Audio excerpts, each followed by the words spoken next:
Did you hear what happened at the Redeemed Christian Church today? It was pure chaos. Pastor Adeboye, yes, that pastor Adeboye, was called a fake pastor over a testimony he gave. Can you believe it? People are actually questioning him. The whole church is buzzing, and I just had to bring you the scoop. Welcome back to Lajupok TV show. Today, I've got some juicy gist for you. Trust me, you don't want to miss this one. So if you're watching us for the first time, do me a favor, like, comment, and share this video so it can go viral. We all know how fast this can spread, right? And don't forget to click on the notification icon to get notified of our next video. Stick around. We'll be right back with all the dates. Welcome back to Lajupok TV show. The whole of crime scene is happening in the street again. The center of political news, celebrity gossip, religious gossip, and happenings in the society. Join us, the voice of Africa. Welcome back, my people. The drama surrounding Pastor Enoch Adeboye of the Redeemed Christian Church of God is the talk of the town and is only getting juicier. You won't believe the twist this story has taken, especially with everything going on in Nigeria right now. So there's the scoop. Adeboye has found himself in hot water after sharing a testimony that has people questioning his credibility. During one of his sermons, he claimed that a woman dead for 11 days was brought back to life by a brother using the handkerchief he had anointed. The brother traveled from Lagos to the southeast, placed the handkerchief on his sister, and she miraculously revived. Some folks are praising God, while others are rolling their eyes, labeling Adeboye a fake pastor. The timing couldn't be worse, given the state of the nation. You see, just days ago, Nigeria was rocked by a 10-day protest against bad governance and the economic crisis in hitting people hard. Prices are through the roof, and many Nigerians are struggling to make ends meet. During this protest, people are crying out for change, hoping that leaders, including the religious ones, will stand with them. But guess what? Adeboye and many others were silent, and this didn't sit well with the public. People are now saying that the church is becoming as vulnerable as Nigerian politics. It's like no one can trust anything anymore, whether it's a politician's promise or a pastor's testimony. The whole situation has left many feeling delusion. Even religious councils have expressed concern, warning that the ongoing unrest could push the nation into deeper trouble, urging everyone to seek peace before things get even worse. With the economic crisis deepening and trust in both religious and political leaders dwindling, it's no wonder people are feeling betrayed. Some are saying the church is no longer the sanctuary it was, becoming just as susceptible to corruption and disease that the political arena is a tough pill to swallow. But that's the reality many Nigerians are grappling with right now. Let's watch the video with Adeboye gave the testimony. We'll be right back. A young man was working in Lagos, and then they told him his sister died in the east of Nigeria, and he told them, please don't bury her yet. I will get permission from my place of work so I can come and be there. By the time he got permission, was able to arrive, the woman had been dead for 11 days. They embalmed her and kept her in the house. But he had an handkerchief that had been anointed by us, and he entered carrying the baby of the woman who died, because the woman had a little child before she died. Entered the room, laid the handkerchief on her, command you in the name of the God of Adeboye, arise, and began to go out of the room in sorrow. When he got to the door, he heard a sound behind him and turned, and the sister was sitting up.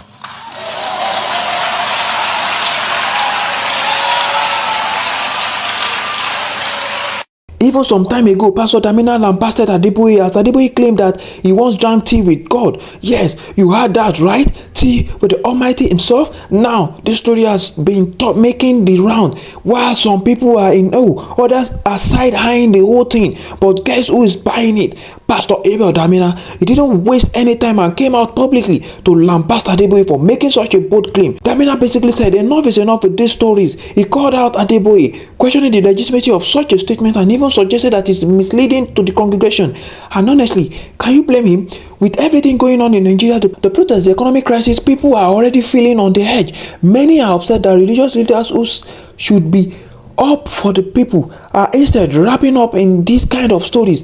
It's making some folks feel like the church is becoming just an unbearable as Nigerians' politics. People are whispering that the church is losing its credibility, just like the politicians who make promises they can't keep. And it doesn't stop there. Damina criticism is just the latest in a series of events that have been people talking. Some are even saying that the silence of religious leaders during the recent 10-day protest against bad governance is proof that they are out of touch.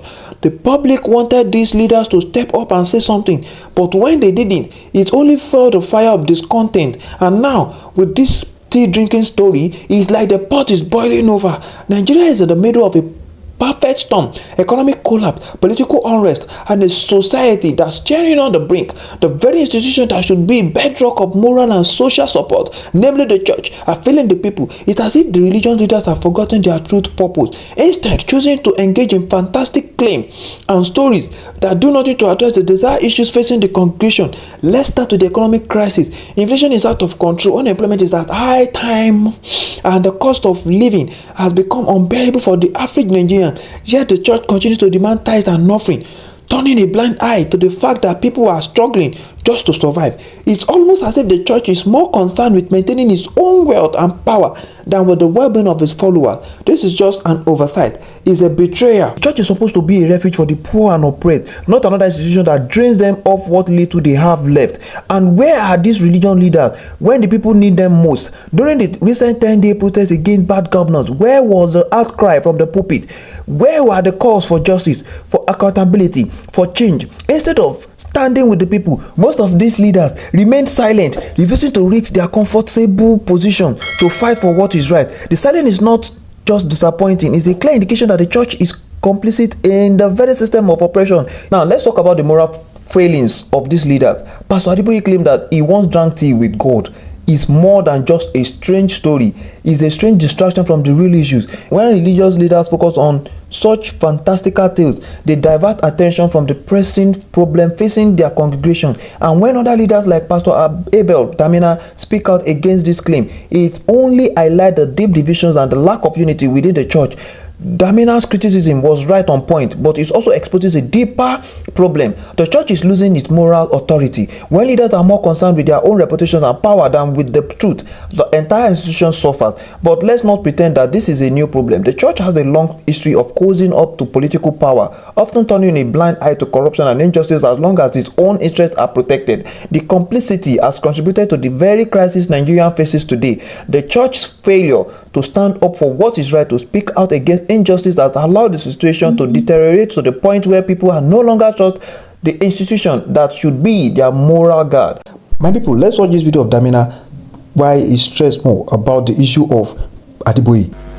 We're having breakfast, and we have a pot in which we make tea.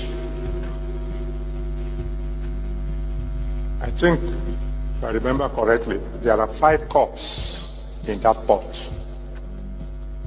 My wife and I, usually is the one who will finish his first 2 cups, who will get the final one. So I took 1 cup, she took 1.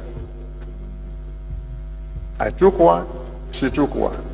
And I picked the pot to take the 3rd one. And the pot was empty. I looked at her. I couldn't remember when she took the 3rd one. Somebody say drank tea with God. When you read the Bible, God says, if I were hungry, I will not ask you, what food do you have? I don't eat human food. My son, give me your heart. He said, if I wanted a house to live, I won't live in your house. The cattle upon 1,000 hills belongs to me. I own all. I don't need any of these things. You need them, I don't need them. What I need is your heart. I forgot to ask what brand of tea it was. So we can all start drinking that brand. Per adventure, God may join us to drink.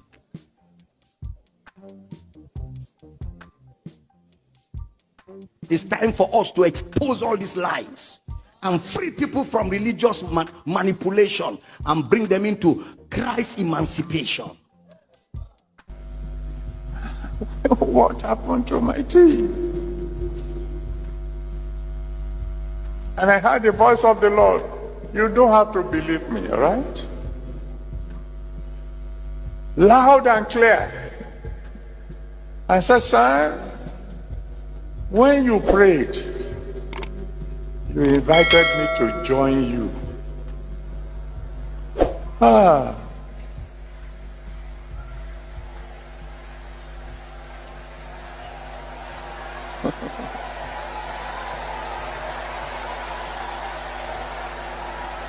Some of you don't know why I call him Daddy. We have a relationship that is difficult to describe. I've told you that many times in this church. There's only one person who died, and that's the only person who are loyalty. And we only honor men who honor him. I teach good here. Yes, sir, it has happened again. Pastor Abel Damina blasts Pastor E. Adeboye for claiming he drank tea with God. It is time for us to expose these lies and free people from these religious manipulations. Clergy Abel Damina rubbishes Pastor E. Adeboye's claim of drinking tea with God many years ago.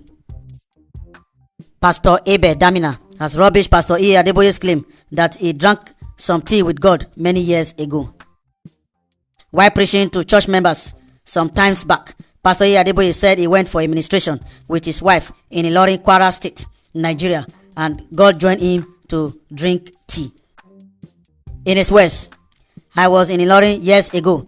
We were having breakfast. We have a pot in which we make tea. There are 5 cups in that pot. My wife and I took the tea. I took 1 cup. She took 1 cup. I took 1 and she took 1. Then I picked the pot to take the 3rd one and the pot was empty. I looked at my wife. I couldn't remember when she took the 3rd one. What happened to my tea? And then I heard the voice of the Lord loud and clear and said, son, when you prayed, you invited me to join you. Some of you don't know why I call him daddy. We have a relationship that is difficult to describe. So these are the words of Pastor E.A. Adeboye. Now in reply, Pastor Abel Damina appears not to have believed the story and during his sermon fired shots at Pastor E.A. Adeboye as he said, somebody says he drank tea with God. When you read the Bible, God said, if I were hungry, I will not ask you what food do you have. I don't eat human food. My son, give me your heart. He said, if I wanted a house to live in, I wouldn't live in your house. The cattle upon 1,000 hills belongs to me. I own it all. I don't need any of these things. You need them. I don't. What I need is your heart. I forgot to ask what brand of tea it was so we could all start drinking that brand. Peradventure, God may join us to drink too. He continued by saying, it is time for us to expose all these lies, free people from religious manipulations, and bring them into Christ's emancipation. Our loyalty is to Christ. There is only one person who died, and that is the person we owe our loyalty to. I will only honor men who honor him.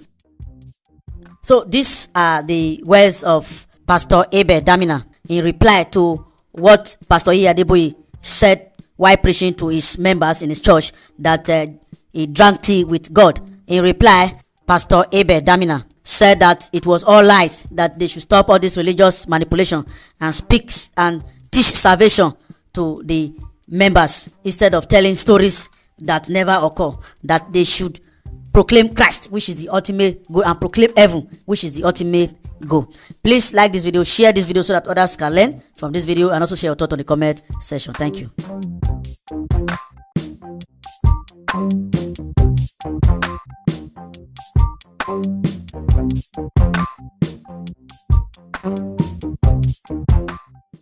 And then there's the issue of economic exploitation. How many billions have been found into the coffers of these mega churches, all in the name of God? How much of that money has been used to actually help the poor, the sick, the needy? Very little, if any. Instead, we see religious leaders living in luxury, while their congregation suffers. This is not just hypocrisy, it's exploitation on a massive scale. The church has become another player in the corrupt game of Nigerian politics, using its influence to amass wealth and power while doing little to actually improve the lives of the people. The bottom line is this: the church in Nigeria is failing its people. It has become a refuge for the elite, a place where power and wealth are concentrated at the top while the masses are left to fend for themselves. This is not the church that Jesus envisioned. This is a church that has lost its way, that has become entangled in the very system of corruption and oppression it should be fighting against. It's time for a reckoning. The Nigerian people deserve better from their religious leader. They deserve a church that is committed to justice, to truth, to the well-being of all people. They deserve leaders who are willing to stand up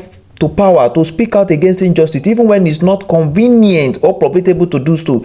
Until that happens, the church will continue to lose its credibility, its authority, and its relevancy in the lives of the people. So where do we go from here? It's up to the people to demand more from their religious leader, to hold them accountable for their action or lack thereof, to refuse to be exploited any longer. The church has the potential to be a force for good in Nigeria, but it will take a complete overhaul of its priorities and its leadership for that to happen. And until then, we left a church that is just as corrupt, just as out of touch, and just as irrelevant as the political leaders who have failed us all. My people, this is where I'll be putting up on this episode. So if you're watching us for the very first time, kindly like, comment, and share this video on all social media platforms. And also don't forget to click on the notification icon to get you acquainted of our next video.